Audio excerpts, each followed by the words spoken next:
ngoài 30 nhưng vẫn chưa trông con gì. Có mấy đứa bạn thân thì hết lấy chồng rồi đẻ con.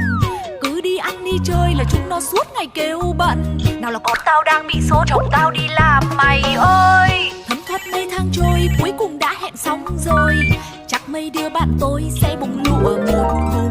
Quần áo vây vòng tóc tai ăn diện trông thật xinh đẹp.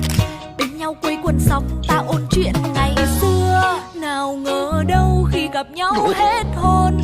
Chúng nó chỉ tập trung cho việc ăn của các con. Còn mình tôi không một ai đoái hoài.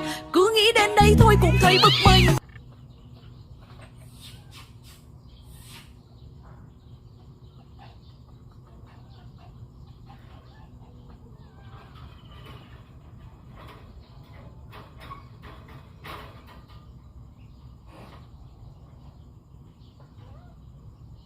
Lên cái